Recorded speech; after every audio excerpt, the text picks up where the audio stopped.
నమస్తే, welcome to మన ప్రజా వెలుగు. నేను మీ వెంకట్. ప్రస్తుతం మనం తెలంగాణ జాగృతి కార్యాలయంలో ఏదైతే ఖమ్మం ఎలుగుమట్ల భూదాన భూములకు సంబంధించిన 1000 కుటుంబాలని నేలమట్టం చేసి అక్కడ వందలాది కుటుంబాలను రోడ్ల పడేసే పరిస్థితి వచ్చింది. ఇదే ఇష్యూ గురించి ఇక్కడ జాగృతి కార్యాలయంలో తెలంగాణ జాగృతి అధ్యక్షురాలు కవిత గారు నిరాదీక్ష చేస్తారు. ఇదే ఇష్యూ గురించి మనతో పాటు మాట్లాడడానికి బీసీ రాష్ట్ర నాయకురాలు లక్ష్మీ శ్రావణ్ గారు మనతో పాటు ఉన్నారు. మాట్లాడించే ప్రయత్నం చేద్దాం. మేడం నమస్తే. ఏదైతే ఇప్పుడు కవిత గారు నిరాదీక్ష చేస్తున్నారు, బాధితులకు న్యాయం జరిగింది, ఎలా చూస్తారు? బాధితులకు న్యాయం జరిగే వరకు ఈ పోరాటం ఆగదు. ఇది మేము తీసుకునే విజన్. ఆల్రెడీ బాధితులకి పోరాటం న్యాయం జరిగే వరకు ఈ పోరాటం కంటిన్యూ అవుతానే ఉంటుంది. దానికి మేము అందరి మద్దతు తప్పకుండా ఉంటుంది. నిన్న కవిత గారు అక్కడికి వెళ్ళడం జరిగింది, బాధితులను పరామర్శించడం జరిగింది, అక్కడ అరెస్ట్ చేయడం జరిగింది. అలాగే ఈశ్వరాధన్ మహారాజు కూడా అరెస్ట్ చేయడం. ఆయన ఇప్పటివరకు ఎక్కడ ఉన్నారు కూడా సమాచారం లేదు. ఎలా చూసుకుంటారు? ఇది అన్యాయమైన వ్యవస్థ అండి. మనం రాష్ట్ర ప్రభుత్వం ప్రజల కోసం పనిచేయాలి. ఈ రాష్ట్రంలో ఎలాంటి పాలన జరుగుతుందన్న దానికి ఇవే నిదర్శనం. విశారదన్ అన్న ఒక leader, is a true leader. Kavitha garu is a true leader. వీళ్ళని అరెస్ట్ చేయడం ఏంటంటే వీళ్ళు ఏమైనా నక్సలేట్లా, మావోయిస్ట్లా? వీళ్ళ వల్ల సొసైటీకి ఏమైనా చెడు జరగబోతుందా? లేదు. సొసైటీకి చెడు జరిపిస్తున్న వాళ్ళ మీద ఫైట్ చేస్తున్నందుకు వీళ్ళని అన్యాయంగా అరెస్ట్ చేస్తున్నారు. ఇది చాలా తప్పు. ఇది మేము ఎవ్వరం క్షమించాం. మేము ప్రజల కోసం పోరాడుతున్నాం. అన్యాయంగా రాత్రికి రాత్రి 700 కుటుంబాలని మీరు రోడ్డు మీద పడేసినప్పుడు ఇదేం పాలన? ఇది ఎలక్షన్ టైం అయ్యుంటే వీళ్ళు ఈ స్టెప్ తీసుకునే వాళ్ళ? తీసుకోకపోతుండే కదా. మీకు అక్కడ ఓట్ కౌంట్ ఉంటుండే కదా. ఇవాళ ఎందుకు ఆ ఓట్ కౌంట్ లేదు అంటే మళ్ళీ ప్రభుత్వం మేము వచ్చినా రాకపోయినా పర్వాలేదు, ఉన్నన్ని రోజులు దోచుకుందాం అన్నదా వీళ్ళ ఆలోచన? అట్లా ఎట్లా పంపించేస్తారండి? తిండి కోసం, నిద్ర కోసం, బట్ట కోసం కష్టపడే మనుషుల దగ్గరికి వెళ్ళి మీరు ఎంత అమానుషంగా ఎట్లా ప్రవర్తిస్తారు అంటే అడిగే వాళ్ళు లేరనుకున్నారా? లేదు, వారం 10 రోజులు పోరాటం చేసి మర్చిపోతారు అనుకున్నారా? తెలంగాణ ఉద్యమం కంటే ఎక్కువ పెద్ద ఉద్యమం ఇప్పుడు జరగబోతుంది. ఇది ఈ కాంగ్రెస్ పాలన ఇలా కంటిన్యూ అయితే. తెలంగాణ రాష్ట్రానికి ముఖ్యమంత్రి రేవంత్ రెడ్డి గారు కనీసం ఇప్పటివరకు దాని మీద ఎలాంటి స్పందన లేదు.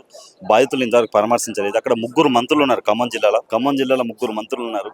ఏదైతే తుమ్మల నాగేశ్వరరావు కొడుకు ఇగందరూ ఎన్నుకుంటూ నడిపిస్తున్నారు, అతను నష్టం ఉందని చెప్పి అక్కడ బాధితులు చెప్తున్నారు. ఎలా చూసుకుంటారు? వీళ్ళ క్యాబినెట్ అందరినీ కూర్చోబెట్టి ఒకసారి మీడియా ఇంటర్వ్యూ చేయాలండి. అంటే వాళ్ళ ఎన్నికల మేనిఫెస్టో ఏంటి, వాళ్ళు ఇప్పుడు ఆచరిస్తున్న మేనిఫెస్టో ఏంటి? వీళ్ళు ఏమైనా కంకణం కట్టుకున్నారా? ప్రతిరోజు తెలంగాణ ప్రజలను ఇబ్బంది పెట్టాలి, ఒకరిని రోడ్డు మీద వేయాలి, ఒక మహిళకు అన్యాయం జరగాలి, ఒక చిన్న శిశువుని చంపేయాలి, ఇలాంటివి ఏమైనా వీళ్ళు పెట్టుకున్నారేమో. మనకు ఒకసారి నిజంగా ప్రెస్ మీట్ అక్కడ పెట్టి కనుక్కుంటే బెటర్ ఏమో. సెక్రటేరియట్ లో పెట్టి క్యాబినెట్ అందరినీ కూర్చోబెట్టి ఒకసారి కనుక్కుంటే బెటర్. ఎందుకంటే వీళ్ళందరి విజన్ కి మన తెలంగాణ డెవలప్మెంట్ కి సంబంధమే లేదు. రేవంత్ రెడ్డి గారు ఒక సభలో మాట్లాడుతూ చాలా మంది బాధపడుతూ నన్ను తిడుతూ ఉంటే నాకు సైకో ఆనందం వస్తుందని చెప్పి ఒక స్టేజ్ మీద మాట్లాడింది. ఎలా చూస్తుంది? సైకో అని ఆయనే చెప్తున్నాడు కదండి. సైకో అన్నప్పుడు మెంటల్లీ రిటార్డెడ్ పేషెంట్స్ ని మనం ఉద్యోగాల నుంచే తీసేస్తాం. సో వెంటనే ఆయన తొలగిచ్చేస్తే అయిపోతుంది అనుకుంటా నేను. ఇది మేడం, ఇప్పుడు కుమ్మర ఘటన కానీ, 2 నెలల పసికందును కాలుతో తన్న ఘటన కానీ, లేదంటే ఇప్పుడు మూసి బాధితులు ఏదైతే ఒక అపార్ట్మెంట్లో నివసిస్తున్న 500 కుటుంబాలని అక్కడ గాంధీ విగ్రహం కోసం అని చెప్పి అవి నెలమట్టం చేసే ప్రయత్నాలు ఉన్నారు. దీని ఎలా? ఇప్పుడు నాగర్కర్నూల్లో కుమ్మెర వాళ్ళకి జరిగింది. అసలు అది చరిత్రలో ఒక మచ్చ, తెలంగాణ చరిత్రలోనే ఒక మచ్చ. మనం ఎలాంటి సొసైటీలో ఉన్నామండి? చాలా తక్కువ స్థాయిలో ఉన్న తెలంగాణ వాళ్ళము ఇవాళ చదువుకొని అన్ని రంగాల్లో ముందరికి వెళ్తున్న తరుణంలో ఇలాంటి టైంలో ఒక చిన్న పసికందుని చంపేసి లిటరలీ కాలుతో తొక్కినరా, ఎవరు తొక్కినరు, చంపేసి కూడా ఇంకా తిరుగుతున్నారు. వాళ్ళ మీద కేసు లేదు. సమాజం ఎవరి పనులలో వాళ్ళు ఉంది అంటే ఇది అసలు అలాంటి సమాజంలో మనం ఉండి వేస్ట్. మన అలాంటి వాళ్ళు అసలు నిజంగా ఉండకూడదు. మొత్తం తెలంగాణ అక్కడికి వెళ్ళి ఉద్యమం చేయాల్సిన పరిస్థితి ఇది. ఎందుకంటే ఇవాళ వాళ్ళకి జరిగింది, రేపు ఎవరికి జరిగినా తప్పలేదు. అసలు డౌట్ లేదు కదా. ఎక్కడైనా ఏదైనా చేయగలుగుతుంది ఈ ప్రభుత్వం. చేస్తున్నారు కూడా, చూపిస్తున్నారు కూడా. ఆ ఇష్యూ క్లోజ్ అవ్వనే లేదు. ఇక్కడ భూదాన్ ఇష్యూ స్టార్ట్ అయింది. ఇది అయ్యేలోపు ఇంకా ఇవి మన నోటీస్కి వస్తున్నాయి. రానివి ఇంకెన్నున్నాయో. ప్రతి దగ్గరికి విశారదన్ అన్న వెళ్ళాలి, కవిత గారే వెళ్ళాలి అంటే కష్టం కదా. ఏ ప్రాంతంలో అన్యాయం జరుగుతుందో అక్కడే పాతి పెట్టేయండి అని అన్నారు.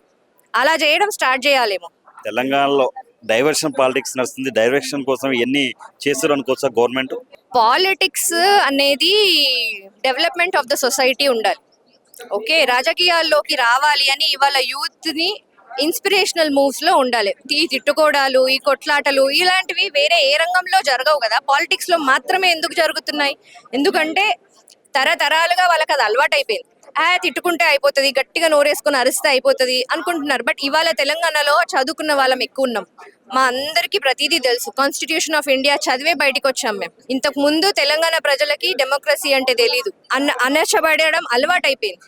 ఇప్పుడు ఎవ్వరు అణచబడరు, అణచబడే సమాజంలో ఎవరు ఉండరు. చివరిగా మేడం, తెలంగాణలో ల్యాండ్ ఆర్డర్ ఎలా ఉంది? ఎక్కడ చూసినా అరాచకాలు, ఎక్కడ చూసినా దాడులు. చిన్నపిల్లలు ఎవరు చూసినా 10th క్లాస్ పిల్లలు కూడా డ్రగ్స్, చాక్లెట్లు కూడా డ్రగ్స్ పెట్టి అమ్ముతారు. మరి ఎందుకు అరికట్టట్లే ప్రభుత్వాలు?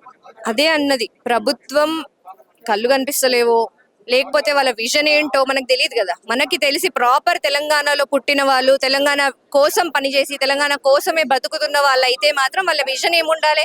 తెలంగాణని టాప్ పొజిషన్ కి తీసుకెళ్లాల్సిన విజన్ ఉండాలి. అలాంటి విజన్ ఆల్రెడీ మనం 10 years నుంచి కొట్లాడి సాధించుకున్నాం. తెలంగాణ ఎందుకు? మా నిధులు మాకు రావాలి, మా నీళ్ల కోసం కొట్లాడి స్టార్ట్ అయిన చరిత్ర మన తెలంగాణ. నీళ్ల కోసం స్టార్ట్ అయిన చరిత్రని వాళ్ళ మనుషుల ప్రాణాలు పోయినా గానీ, చిన్న పిల్ల ప్రాణం పోయినా గానీ అందరు ఎవరి పనులు వాళ్ళు చేసుకుంటున్నారు. ఇంతమంది రోడ్డెక్కి ఇన్ని పోరాటాలు చేస్తుంటే కూడా అసలు ప్రభుత్వానికి కనిపిస్తలేదా? రేవంత్ రెడ్డి గారికి కనిపిస్తలేదా? ఆయన సొంత నియోజకవర్గంలో జరిగింది ఇంత అన్యాయము రేపు పక్క ఇంకెవరికన్నా జరగదా? అసలు ఆయనకి ఎట్లా తిండి పోతుంది, ఎట్లా నిద్ర పడుతుందండి?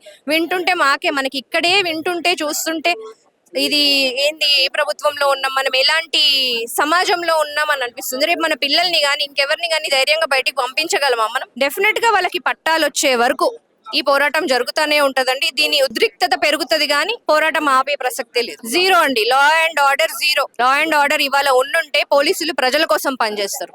ఏ పోలీస్ కానీ, ఏ ఐఏఎస్ ఆఫీసర్ కానీ, పబ్లిక్ సర్వీస్ కమిషన్ అంటున్నాం కానీ నాకు తెలిసి వాళ్ళు ఎవ్వరు పని చేయట్లేదు ప్రజల కోసం. ప్రజల కోసం వాళ్ళు నిజంగా పని చేసినట్టయితే ప్రజలు రోడ్డు మీద పడరు. గవర్నమెంట్ తో ఫైట్ చేయాల్సిన నాలెడ్జ్ వాళ్ళకు ఉంది, ప్రజలకి లేదు కదా. ఏ సెక్షన్ ఎలా వస్తుంది, ఏ భూమి, ఏ చట్టం అన్నది ప్రజలకి ఐడియా ఉండదు. వాళ్ళ దగ్గర ఓన్లీ మా దగ్గర పట్టా ఉంది, దాన్ని మాకు సురక్షితంగా ఉంచుకోవడం వరకే తెలుసు. బట్ అక్కడ ఆ నియోజకవర్గంలో ఉన్న ఐఏఎస్ ఆఫీసర్, కలెక్టర్లు చేయాల్సిన పని ఏంటంటే ప్రజలను రక్షించడం. రాత్రి గవర్నమెంట్ కూలగొట్టండి అని అన్నా కూడా ఎట్లా కూలగొట్టలేము అని ఫైట్ చేయాల్సిన మనిషే కలెక్టర్. వాళ్ళు డ్యూటీ చేయట్లేదు. పోలీసులు ప్రజల ఎంబడి నిల్చోవట్లేదు. ప్రజలను తీసుకెళ్లి జైల్లో వేయడం, లీడర్లను తీసుకెళ్లి జైల్లో వేయడం, ఇది అరాచకం. ఈ ప్రభుత్వం ఎక్కువ రోజులు ఉండదు, కూలిపోతుంది. ప్రజలకు రక్షణ ఇవ్వాల్సిన పోలీసులే పాలకులకు కొమ్ము కాస్తున్నారు అనుకోవచ్చా? అదే కదా, ఇవన్నీ ప్రూఫ్స్ అదే. పాలకులకి కొమ్ము కాస్తున్నారు, వాళ్ళు జీతాలు ఇస్తున్నారు అనుకుంటున్నారు, కానీ అది ప్రజల సొమ్ము. ఇది ప్రజారాజ్యం కాదు, ఇది వ్యతిరేక రాజ్యం. ఇది ఎక్కువ రోజులు ఉండదు. ప్రజలందరూ తిరగబడ్డే రోజు వస్తే తెలంగాణ ఉద్యమం కంటే తీవ్రమైన ఉద్యమం జరిగే సన్నాహాలు నాకైతే కనిపిస్తున్నాయి.